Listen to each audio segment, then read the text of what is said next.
Welcome to the University of New Hampshire's Latin Grammar Minute. I'm Professor Scott Smith, and today's video will be discussing case and declension.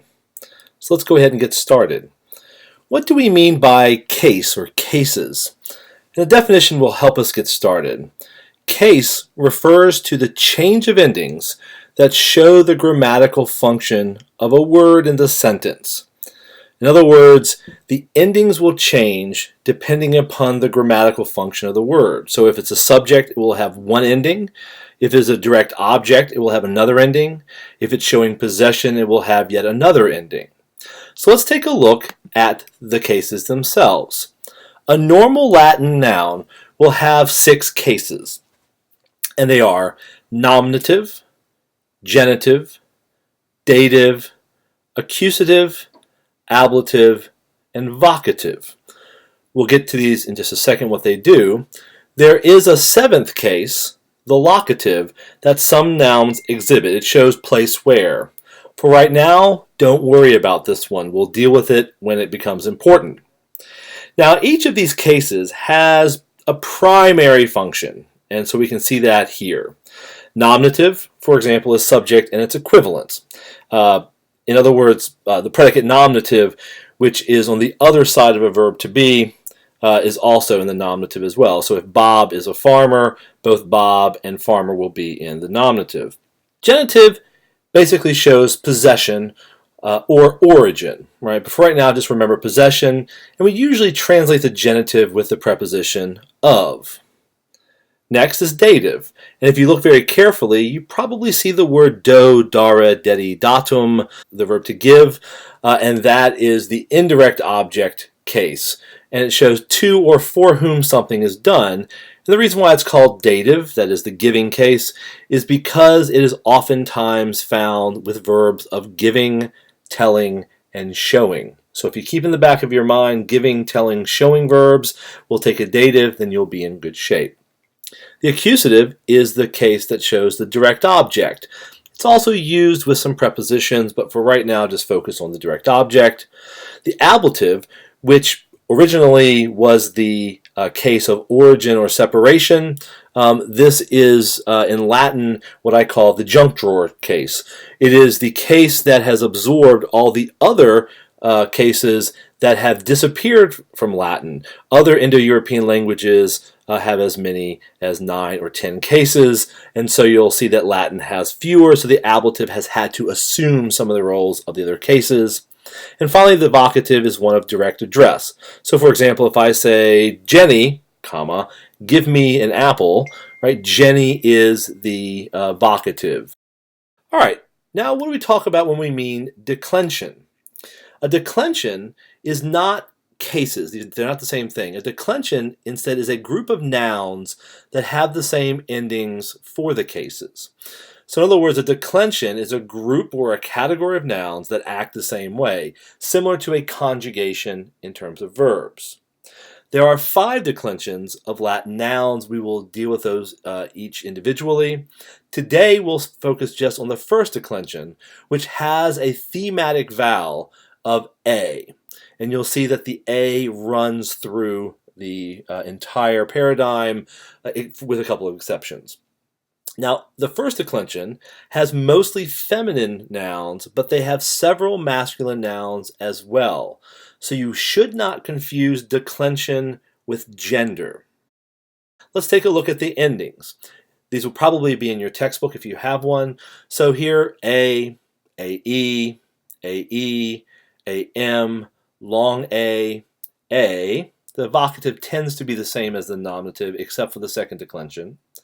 The plural endings are AE, ARUM with a long mark, is, IS, as, is, and then again the vocative AE.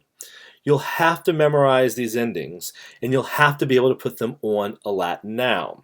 Okay, so if you want to pause and practice chanting these endings, go ahead and do so. We're going to move on now to how we put these endings on a noun. So let's take a look at a very short Latin noun from the first declension, ira, irae, feminine, and it means anger. In order to put the endings we just saw onto this Latin word, you have to know which form you need to manipulate. And in this case, just like verbs, it is the second form. You take off the genitive ending AE and you end with the stem ir. Right? It looks like you can just take the A off the first form, and for the first declension, that's possible. But when you get to the second and third and fourth and fifth declensions, it becomes a little more complicated. So for right now, make sure that you use the genitive form to find the stem, and then you simply put the endings on them. So we have ira, irai, irai, iram, ira, ira, irai, irarum, iris, iras, iris, irai. When you learn the endings, you should also learn the quantity of the vowels. In other words, you should make sure you know the ones that have macrons. Look at the nominative and ablative singular. The difference is in the quantity of the A. Short A in the nominative, ira. Long A in the ablative, ira. Likewise, you should know that the A in the genitive plural is long, irarum. That's why you accent the A, the penultima. Notice also you have long marks in the dative, accusative, and ablative plural. Therefore, you should memorize them. The macrons are part of the word, and so when you learn the endings, learn the quantity as well.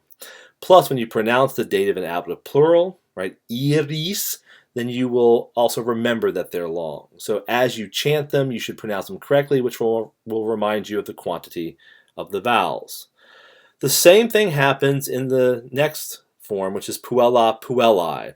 You take the AE off the genitive, you add the same endings, right? It's the same kind of noun, it's a first declension noun, it's feminine, and you put the endings. What happens if you see a masculine form? For example, poeta, poetai, a masculine first declension word. How do you know it's first declension? If the genitive is AE, it is a first declension word, whether it's feminine or masculine. And so if you look at this form, poeta, poetai, has the exact same endings. It just happens to be masculine. Now, it's all fine and good to be able to basically produce these in a box, but you're going to have to be able to deal with these forms in a Latin sentence. In other words, in isolation from the nice, cute box that you write them down and practice them in. So let's take a look at a couple examples of how we deal with them. Let's assume that we see the word puellam in a sentence. Well, if you know that it's first declension, and you'll memorize that, and you know am is the accusative, then you won't make a mistake. But let's take a look at how you read it. The first part of the word, puel, gives us the lexical meaning. That is the base meaning of the word. And puel tells us it's girl, the meaning's girl, but we also remember that it's feminine, right? So puel is feminine, you memorize that. So the first part of the word gives you the meaning, the lexical meaning, and then the gender. The other part, that is the ending, the inflection, tells you the grammatical function. And in this case, you know that because it's a first declension word, it's accusative singular, therefore you will think direct object.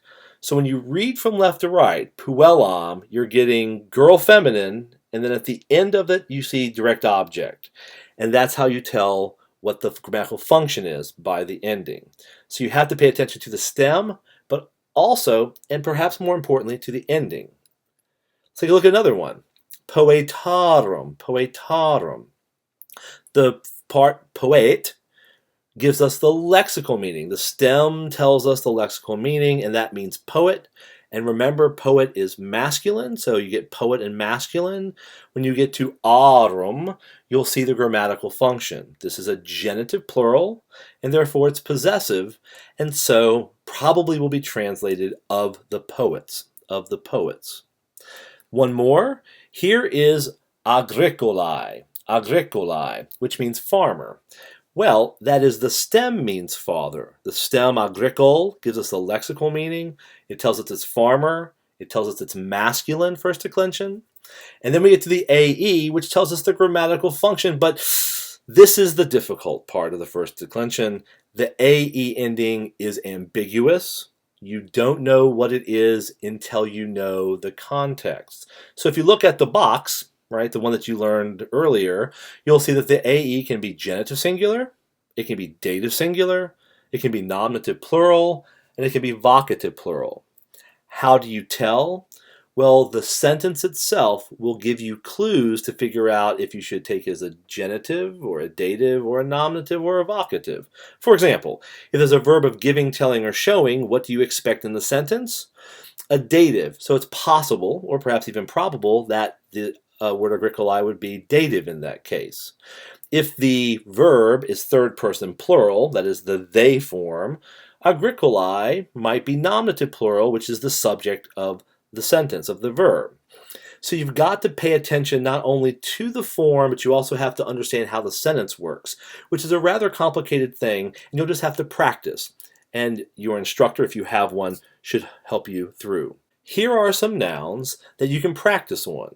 So why don't you pause the video here and see if you can give the case, the number, singular or plural, and the gender, in this case masculine or feminine, of each noun. Pause it, do the work, and then afterwards unpause the video and we'll give you the answers. And here are the answers.